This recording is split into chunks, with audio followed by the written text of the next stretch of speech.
Hello दोस्तों, कैसे हैं आप लोग। उम्मीद करता हूं बहुत अच्छे होंगे। नई शिक्षक भर्ती को लेकर आप लोगों के जो भी प्रश्न थे उन सभी प्रश्नों को मैंने यहाँ पे नोट कर लिया है और इस वीडियो में उन सभी प्रश्नों को कवर भी किया है। तो सारे प्रश्नों के जवाब आपको इसी वीडियो में मिलने वाले हैं। नई शिक्षक भर्ती का क्या रहेगा सिलेबस, किस तरह से संपन्न होगी, क्या सेफ कट ऑफ रहेगी इसकी और क्या योग्यता है इसकी, वो सारे प्रश्नों के जवाब आपको इसी वीडियो में मिलेंगे।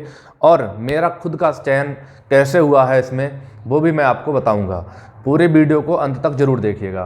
देखिए, सुपर टेट का जो एग्ज़ाम है वो प्राइमरी लेवल के लिए यानी कि कक्षा 1 से 5 के लिए होता है। ठीक है, 1 से 5 के लिए एग्ज़ाम होता है और अभी तक 2 एग्ज़ाम हो चुके हैं। एक आपका जो हुआ था वो हुआ था 68,000 और दूसरा हुआ है 69,000। 68,500 थी एक वैकेंसी और दूसरी थी 69,000। ठीक है, सुपर टेट का एग्ज़ाम कौन कौन दे सकता है इसके लिए भी पहले समझ लेते हैं। इसकी जो योग्यता है वो है स्नातक। ठीक है, और स्नातक के साथ में आपको बीएड, वीटीसी या डीएलएड, जो डीएलएड किए हुए छात्र हैं हमारे, या फिर शिक्षा मित्र बंधु, इन्हें भी मौका मिला था। तो ये लोग भी इसमें फॉर्म अप्लाई कर सकते हैं और परीक्षा को दे सकते हैं। ठीक है, तो ये तो आपकी योग्यता की बात हो गई। आप बीएससी, बीए और जो भी किए हुए हों, साथ में बीएड, बीटीसी आपने जो भी कर रखा है, और उसके बाद आप टेट और सीटेट में से कोई भी एक एग्ज़ाम क्वालिफाई हैं तो आप इस परीक्षा के लिए आवेदन कर सकते हैं।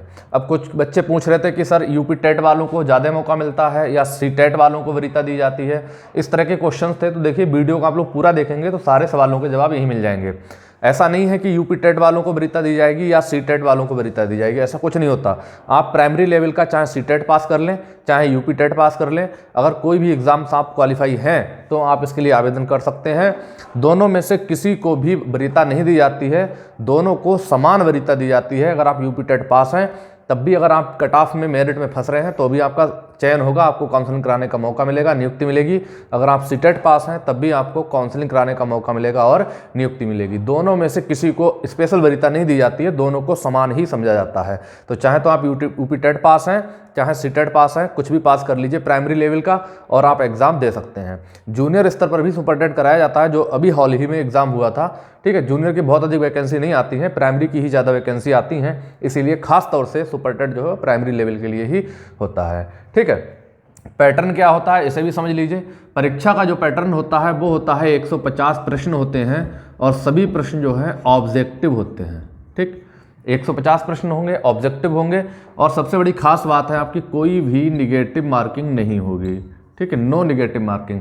आपको सारे प्रश्न हल करने हैं, जो प्रश्न आता है उसे भी हल कीजिए, जो नहीं आता है उस पर भी तुक्का लगा दीजिए, कोई घबराने की वाली बात नहीं है आपके लिए। ठीक है, पासिंग मार्क क्या होगा।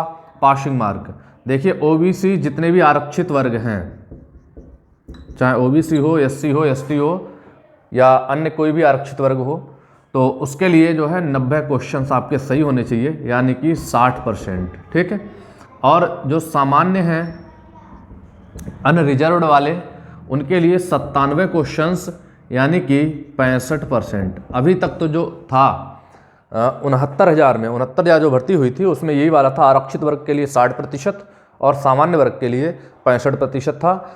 इससे पहले जो 68,500 वैकेंसी हुई थी उसमें 40-45% वाला भी था आंकड़ा, लेकिन जो है नई भर्ती में मुख्यमंत्री जी ने चेंज कर दिया और आगे भी मुझे लग रहा है यही रहेगा, इससे बहुत ज़्यादा ऊपर भी नहीं जाएगा और इससे कम भी नहीं रहेगा।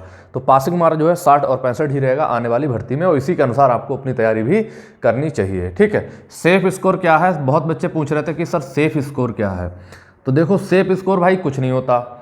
आपकी अगर तैयारी बहुत अच्छी है, आप लोग तैयारी करते रहिए, जैसे आपकी कट ऑफ पर भी निर्धारित करता है कि आपका जो गुणांक है, इसमें जो गुणांक बनता है वो हाई स्कूल यानी कि 10th और 12th, ठीक है, इसके साथ में स्नातक और बीएड, बीटीसी आपने जो भी कर रखा है, बीएड या बीटीसी, इन सब की परसेंटेज का 10% आपका जोड़ा जाता है।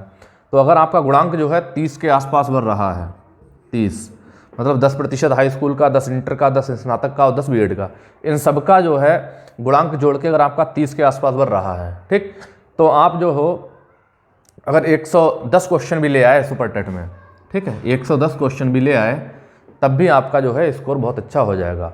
अगर देखा जाए तो जो सेफ कट ऑफ है वो आपकी भर्ती पर डिपेंड करता है, वैकेंसी पर, कितनी वैकेंसी आ रही हैं। अगर आपकी वैकेंसी अधिक आ रही हैं मतलब 50,000 से ऊपर है, तो आपका जो कट ऑफ है ओवरऑल, मतलब हाई स्कूल, इंटर, स्नातक, बीएड को मिला के और प्लस जो आपने परीक्षा दी है सुपर टेट की उसको मिला के, अगर आपका 70 गुणांक बन रहा है, ठीक, तब आप सेफ जोन में हैं। ठीक है, तो इसलिए अगर जिनका गुणांक 30 है तो वो 15 सत्ते 105, मुझे लग रहा है 105 110 क्वेश्चन कर लेंगे तब भी उनका हो जाएगा। और जिनका गुणांक 30 से कम है तो उन्हें 110 से 115 क्वेश्चन हल करने चाहिए।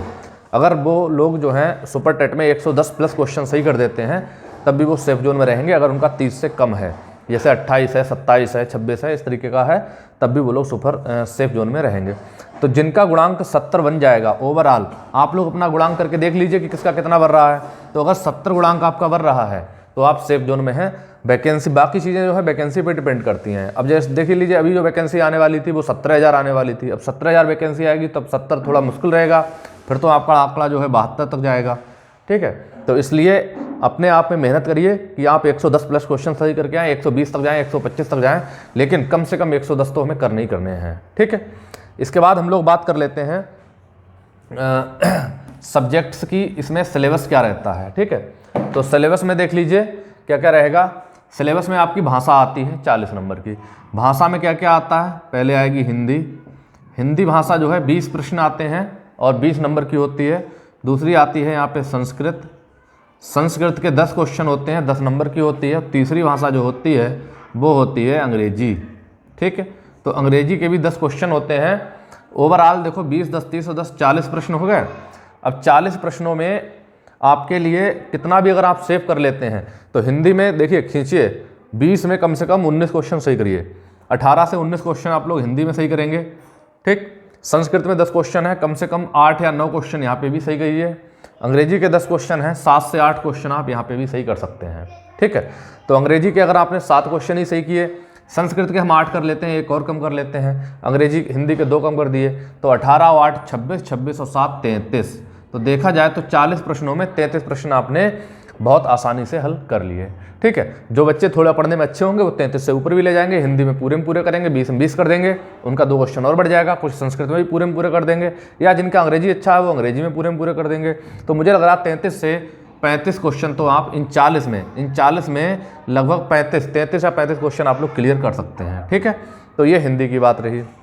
दूसरी बात करते हैं मैथ की। मैथ देखिए बच्चे डर जाते हैं कि मैथ बहुत मजबूत आएगा, बहुत तगड़ा आएगा, बहुत कठिन क्वेश्चन आएंगे। डरने की बिल्कुल भी ज़रूरत नहीं है। ठीक है, मैथ के 20 प्रश्न आते हैं, आप लोग अच्छी बुक ले लेंगे। हम आपको ये भी सजेस्ट कर रहे हैं आप लोग किससे पढ़ेंगे। तो देखिए हिंदी आपको अगर पढ़नी है तो ल्यूसेंट की किताब आती है, ल्यूसेंट भी ले सकते हैं। इसके बाद आदित्य पब्लिकेशन आती है। सबसे ज़्यादा ज़रूरी चीज़ पता क्या है, आप ल्यूसेंट ले लीजिए। जिनके पास नहीं है वो ले लें, अगर ले रखिए तो बहुत अच्छी बात है।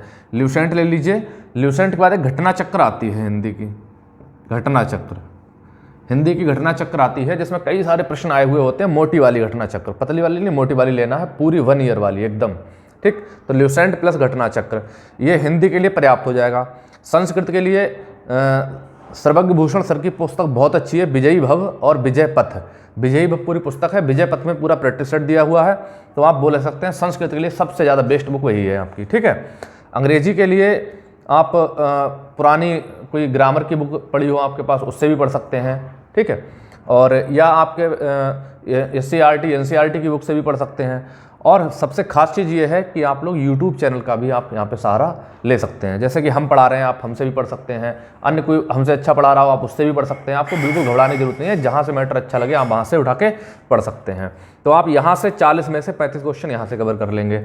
रही बात मैथ की, मैथ के 20 क्वेश्चन रहते हैं। मैथ हम आपको पूरा कंप्लीट कराएंगे, जब भी वैकेंसी आएगी हम तैयारी करवाएंगे। मैथ हालांकि अभी से पढ़ा रहे हैं, आप अभी से हमारे वीडियो देख सकते हैं। ठीक है, मैथ किसी भी कंपटीशन का लगभग कॉमन ही रहता है, बस स्तर थोड़ा सा चेंज हो जाता है। ठीक है, अगर परसेंटेज हम लोग पढ़ रहे हैं SI के लिए थोड़ा सा टफ लेवल का पढ़ेंगे, सुपर टेट के लिए थोड़ा सा हल्का पढ़ेंगे, पुलिस के लिए थोड़ा सा हल्का पढ़ेंगे, तो लेकिन रहता वही है। इसीलिए मैथ के आपको 20 क्वेश्चनों में हम जो है 17 से 18 क्वेश्चन आपके सही करवा देंगे, अगर आप लोग मेहनत से पढ़ेंगे तब। ठीक है, लेकिन मैथ पढ़ना किससे है, मैथ पढ़ने के लिए देखिए अगर आसान सी पुस्तक चाहिए है तो आप ल्यूसेंट की पुस्तक भी ले सकते हैं। ल्यूसेंट के छोटे साइज की किताब आती है, छोटे साइज की। ठीक, वो वाली किताब भी ले सकते हैं, या कक्षा 6 7 8 9 ये वाली किताब भी ले सकते हैं। 6 7 8 9 5 6 7 8 9 5 की भी ले लीजिए, जो हमारे उत्तर प्रदेश में चल रही हैं या एनसीईआरटी की किताबें हैं, हिंदी मीडियम या इंग्लिश मीडियम जो जिसमें भी आप पढ़ते हो उसकी ले लीजिए, वहाँ से भी आप ले सकते हैं और सारे आए हुए क्वेश्चनों को हल कर सकते हैं। आए हुए का मतलब ये हुआ कि वहाँ जितने भी अच्छे अच्छे क्वेश्चन हैं वो सब आए हुए होते हैं, और जो पुराने पेपर्स प्रीवियस ईयर के क्वेश्चन हैं उन्हें जरूर पढ़ेंगे, ठीक है। तो यहाँ से भी पढ़ सकते हैं। एस.डी. यादव की किताब, जो बच्चे मैथ अच्छे से हल कर लेते हैं, आगे हल करना चाह रहे हैं, वो एस.डी. यादव की किताब ले लें मैथ की, वो भी बहुत अच्छी है। हालांकि हम किसी किताब का वो नहीं कर रहे हैं, लेकिन फिर भी आप सजेस्ट कर सकते हैं आपके लिए, ठीक है। विज्ञान के 10 क्वेश्चन आते हैं।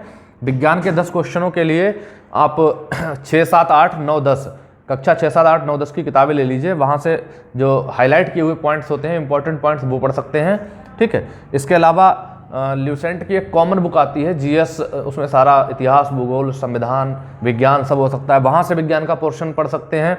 और जो हमारी वीडियो हमने बनाई है, रविंद्र सर ने हमें जो वीडियो पढ़ाई है आपके लिए विज्ञान के, सुपर टेट के विज्ञान के लिए खास तौर से स्पेशली, वो वीडियो जरूर देखिएगा। वहाँ से आपको 10 में से 10 नंबर पक्के करने, तो वहाँ से आपको जरूर पढ़ना पड़ेगा, ठीक है। तो यहाँ से भी बहुत अच्छा स्कोर आप कर सकते हैं।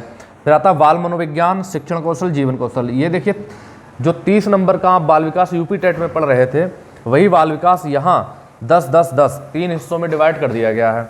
बाल मनोविज्ञान, शिक्षण कौशल और जीवन कौशल, यहाँ 3 हिस्सों में बांट दिया गया। वहाँ यूपी टेट में हम लोग जो है पूरा एक पोर्शन में पढ़ते थे। तो हालांकि ये 30 क्वेश्चन जो आते हैं वही 30 आते हैं जिस तरीके से यूपी टेट में आते हैं, बिल्कुल अलग नहीं है। बस थोड़ा सा, जैसे जीवन कौशल है, शिक्षण कौशल है, थोड़ा सा चेंज हो जाता है, वो भी सारा कंप्लीट करवाया जाएगा, समय रहते आपको पढ़ाया जाएगा। वैकेंसी जैसे ही आएंगी, और इससे पहले भी हमारी कुछ वीडियो पड़ी हुई हैं, वो भी आप पढ़ सकते हैं, ठीक है। हमारे अलावा अन्य कोई भी यूट्यूब चैनल जो आपको अच्छा लगे, खूब अच्छा सा समझ में आए, वहाँ आप पढ़िए, लेकिन फालतू की वीडियो मत देखिए, ठीक है। इसके बाद हम लोग कहेंगे करंट अफेयर्स और जीके वाला। ये पोर्शन आपके लिए बहुत इंपॉर्टेंट है ये, ठीक है। यहीं से बच्चों के नंबर भी गेन होंगे।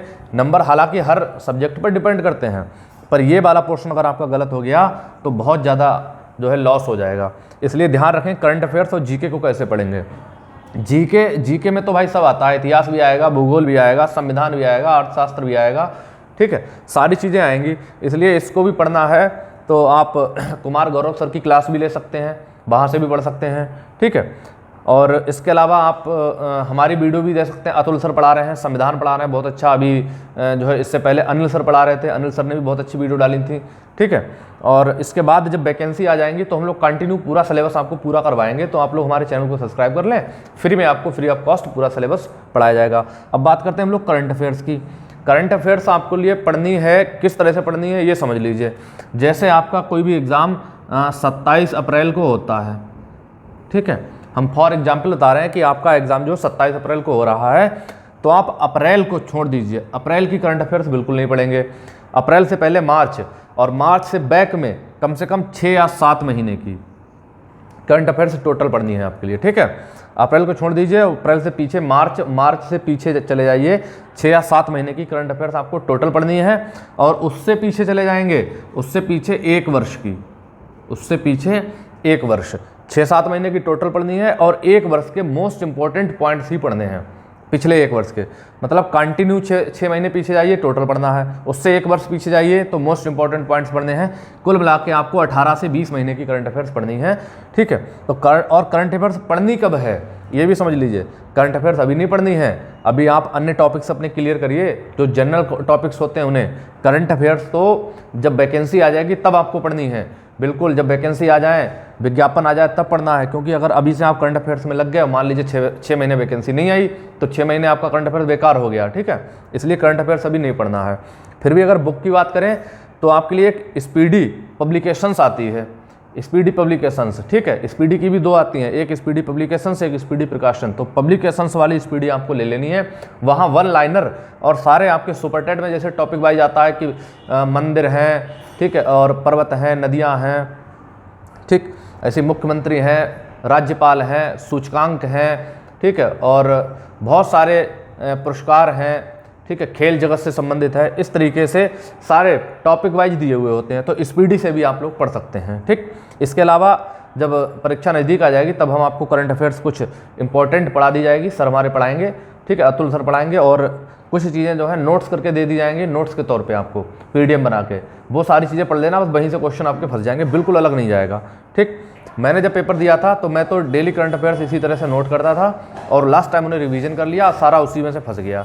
ठीक, इसके बाद करते हैं पर्यावरण और सामान्य अध्ययन का। देखिए पर्यावरण तो आप लोगों ने यूपी टेट के लिए भी पढ़ा है, तो इसी पर्यावरण और सामान्य अध्ययन से इसमें थोड़ा सामान्य अध्ययन और जोड़ दिया इन्होंने। ठीक है, तो पर्यावरण सामान्य अध्ययन लगभग एक दूसरे से मैच खाता है, कोई विशेष चीज़ नहीं है। जो आप लोग यूपी टेट के लिए 30 नंबर के लिए तैयार कर रहे थे, भाई सुपर टेट में आपको केवल 10 नंबर के लिए तैयार करना है, लेकिन करना उतना ही है। तो अगर देखा जाए तो चीज़ें सारी वही हैं जो यूपी टेट में थी, बस यहाँ पे थोड़ा अलग अलग डिवाइड कर दिया गया है। ठीक है, अब हम आते हैं सूचना तकनीकी पे। सूचना तकनीकी, जो आजकल सूचना तकनीकी चल रही है, मोबाइल है, लैपटॉप है, कंप्यूटर है, ठीक है, जो इंटरनेट चल रहा है, इससे संबंधित प्रश्न आते हैं 5। ये भी आपको बहुत जल्दी नोट करवा दूंगा, लेकिन जब विज्ञापन आएगा तभी इसे पढ़िएगा, अभी से बहुत ज़्यादा पढ़ने से कोई फायदा नहीं है। ठीक है, फिर रीजनिंग की बात करते हैं। 5 नंबर की रीजनिंग आती है, तो जो बच्चा 20 नंबर हमारे मैथ में कवर करेगा वो रीजनिंग में भी 5 नंबर कवर करेगा। यानी देखा जाए तो 20 और 5 25 का मैटर है भैया, तो यहाँ पढ़ जरूर लीजिएगा। रीजनिंग भी सारी कवर करा दूंगा, जैसे कैलेंडर है, घड़ी है, पासा है, जो मोस्ट इंपॉर्टेंट पॉइंट्स हैं, श्रृंखला है, समांतर श्रेणी, गुणोत्तर श्रेणी, ये सारी चीज़ें आपको कंप्लीट करा दी जाएंगी। तो इस तरीके से आपके लिए अगर देखा जाए, फिर भी अगर आप रीजनिंग की अगर बुक लेना चाहते हैं तो आपके लिए अरिहंत पर्याप्त है। अरिहंत की वही 150-160 के आसपास बुक आती होगी, वो आप रीजनिंग के लिए ले सकते हैं, वरना बहुत ज़्यादा बुकें खरीदने से कोई फ़ायदा नहीं है। ठीक, तो टोटल आपके 150 प्रश्न हो गए, और 150 प्रश्नों में 120 प्रश्न तक मैं आपको पहुंचा दूंगा अगर आप कंटिन्यू हमारा वीडियो देखते रहे तो। ठीक, बाकी अन्य यूट्यूब से आपको अच्छी अच्छी नॉलेज मिलती है तो ठीक है। अब कुछ बच्चे पूछ रहे थे सर नोट्स कैसे मिलेंगे, तो देखो नोट्स अभी मैंने अगर सही बात बताऊँ तो कभी नोट्स से पढ़ा नहीं, सारी चीज़ें बुक्स से पढ़ी हैं, अपने शिक्षकों के गाइडेंस में पढ़ी हैं। जैसे मैं शिक्षक हूं तो मैं आपके लिए जो गाइड करता हूं, अगर मेरा अच्छा लगता है तो आप वो भी अपना सकते हैं, कोई और शिक्षक आपको गाइड कर रहा है आप वो भी अपना सकते हैं। अब कोई बच्चा आपसे पूछ रहा है कि सर कोई क्वेश्चन पूछ रहा है सुपर टेट से संबंधित, तो आप ऐसे व्यक्ति से जानकारी ना लीजिए जिसे इसके बारे में कोई ज्ञान नहीं है। जिसने सुपर टेट का पेपर दिया है, जो इसमें सेलेक्ट हुआ है या नहीं भी हुआ है लेकिन जानकारी रखता है, तो आप उससे भी जानकारी ले सकते हैं इसकी। लेकिन अन्यथा में ऐसे किसी व्यक्ति से जानकारी ना लीजिए जो इसके बारे में जानकारी नहीं रखता है, तो वो आपको भ्रमित ही करेगा। तो आप भ्रमित ना हुआ करिए कोई भी। ठीक है, और कितने पदों पर भर्ती होगी ये बताना भी मुश्किल है। देखिए मौजूदा सरकार ने 17,000 पदों की घोषणा की है, तो अगर यही सरकार बन गई तो हो सकता है 17,000 पदों में वैकेंसी आ जाए। ठीक है, बाकी अन्य सरकारें हैं, जो पार्टियां हैं चुनाव लड़ रही हैं, वो भी अपनी घोषणा कर रही हैं कि हम इतने पद निकालेंगे, ज़्यादा पदों पे वैकेंसी करेंगे। तो मे भी संभावना हो सकती है कि हो सकता है दूसरी सरकार बन जाए तो और ज़्यादा पदों पे निकाल दे, या ना निकाले, या मौजूदा सरकार ही पदों को बढ़ा दे, ये तो अभी कुछ कहा नहीं जा सकता है। तो इसलिए भाई मतदान अवश्य कीजिए, आपको जो अच्छा लगे, जो आपके करियर के लिए बढ़िया हो, उसके पक्ष में मतदान कीजिए। और नई सरकार बनेगी तभी वैकेंसी आएगी। मुझे नहीं लग रहा अभी इलेक्शन या चुनाव के समय में कोई भी वैकेंसी आए सुपर टेट की। लेकिन हाँ, आप वैकेंसी चिल्ला रहे हैं, उससे पहले एक चीज़ समझ लीजिए, युद्ध के मैदान में जा रहे हैं, लेकिन मजबूत नहीं है तो हार के लौट आएंगे, कोई फ़ायदा नहीं होगा। इसलिए इतने सारे सब्जेक्टों को मजबूती के साथ तैयार करिए। जब आप लोग प्रिपेयर हो जाएं, जैसे वैकेंसी आए एकदम युद्ध के मैदान में कूद जाइए और सफलता निश्चित मिलेगी। मुकद्दर उसी का अच्छा होता है जो किस्मत खुद से लिखता है। मुकद्दर उसी का अच्छा होता है जो किस्मत खुद से लिखता है। और लिख दो अपने खुद के पसीने से अपनी किस्मत के लिए, चमकता हुआ सितारा बनोगे। 120 से कम क्वेश्चन नहीं आएंगे, मेहनत जरूर कर लेना। अब मैं अपने लिए बताऊं, मैं इससे पहले 5 साल यूपी पुलिस में जॉब कर चुका हूं, 5 साल का एक्सपीरियंस है उत्तर प्रदेश पुलिस में। और उसके बाद मैंने पुलिस में रहते हुए भी बहुत अधिक मेहनत की वहाँ, और रहते रहते किसी कोचिंग नहीं गए, कोई भी कोचिंग नहीं गए। आप भी चाहें तो कोचिंग नहीं जा सकते हैं, लेकिन हाँ खुद में मेहनत करिए घर पे। अगर घर पे पढ़ने का मन नहीं लग रहा है, आप लोग कोचिंग अवश्य जाइए, वहाँ से आपको गाइडेंस अच्छी मिलती है।